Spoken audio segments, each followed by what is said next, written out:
আসসালামু আলাইকুম এভরিওয়ান। এই যে বাংলাদেশি তেলাপিয়া মাছ রান্না করব, ভাজি করছি। শিম, আলু, বেগুন, কয়েকটা ডাঁটা এগুলো দিয়ে মাছ রান্না করব।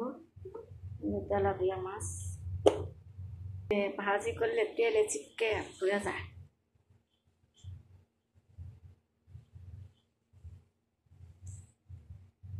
পেঁয়াজ দিলাম, টমেটো দিলাম। টমেটোটা দিলে টমেটোটা একটু সিদ্ধ হয়ে আসছে, এবার একটু পানি দিব। মশলা, মরিচ, মিক্সড মশলা, লবণ,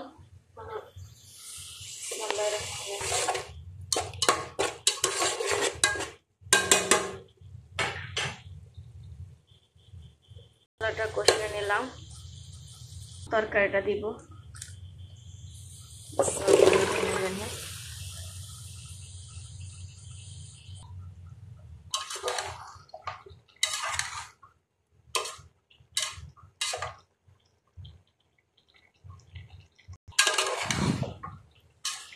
ভালো করে তরকারি ভালো করে কষালে মানে সবজিটা পরে পানি দিলে, গরম পানি করেছি দিলে তরকারি টেস্ট হয়। যে পানি দিচ্ছি,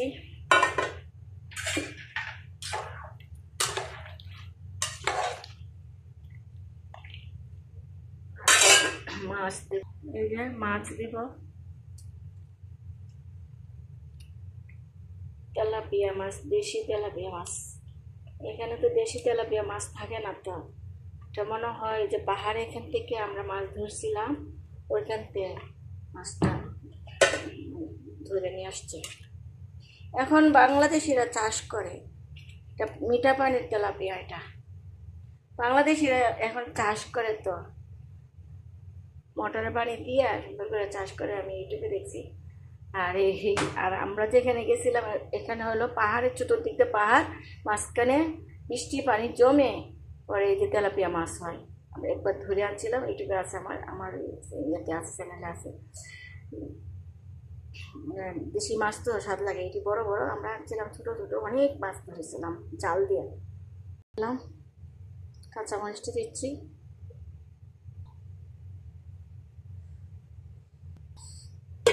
ডেকে দিব।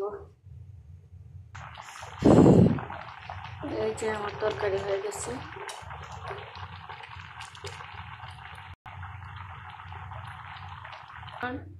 এই যে ডাঁটা শাক ভাজি করব।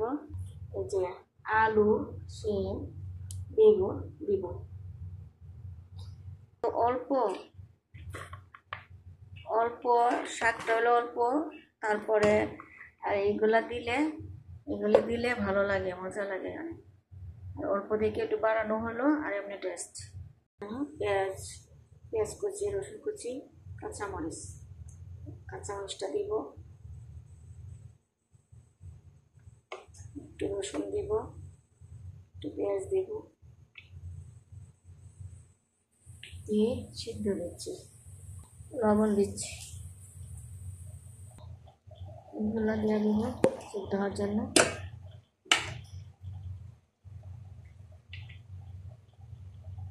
হয়ে গেছে, আর বাকার দিব।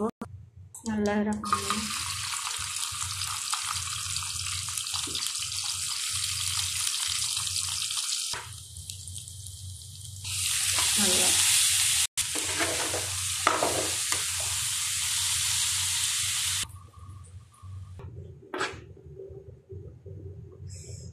দেখেন সুন্দর হয়েছে না শাকটা?